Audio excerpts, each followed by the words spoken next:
ಶ್ರೀ ಕ್ಷೇತ್ರ ಧರ್ಮಸ್ಥಳ ನೀರಿದ ಭಂಗ ಉಂಡು ಗೊತ್ತಾಯಿನ ಬೆರಿಕೆ ಮುಖ್ಯಮಂತ್ರಿ ಕುಮಾರಸ್ವಾಮಿ ಆ ಸಂಗತಿನ ಗಂಭೀರವಾದ್ದೆ ತಂದಿರು.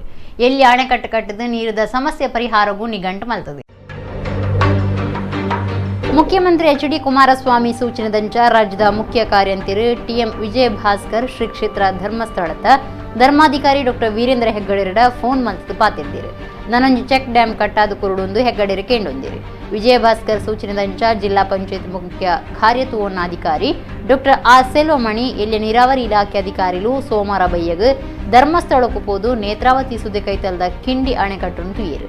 16 ಜನ ನೀರಾವರಿ ಅಧಿಕಾರಿಗಳು ಇತ್ತಿರು. ಚೆಕ್ ಡ್ಯಾಮ್ ಕಟ್ಟಿರೆ ಜಾಗಿ ಗುರುತು ಮಲ್ತೊಂಡಿರು. ಕೆಲವು ದಿನದ ದುಂಬು ಹೆಗ್ಗಡೆರು ಧರ್ಮಸ್ಥಳ ನೀರಿದ ಭಂಗ ಉಂಡು ರಾಜ್ಯಪಿದ ಈ ರಾಜ್ಯೊಳಿನ ಭಕ್ತಿರು ಬನ್ನಗ ನೀರು ಹೆಚ್ಚಬೋಡು ಅಂಚಾದ ಭಕ್ತಿರು ತಿರ್ಗಾಟದಕ್ಲು ಬರ್ಪಡಿನುವಂತೆ ದಿನಕ್ಕೂ ದುಂಬು ಪಾಡುವುದು ಭಕ್ತಿರಿನ ಸಾಕಾರ ಕೇಳಿದಿತ್ತೇವೆ.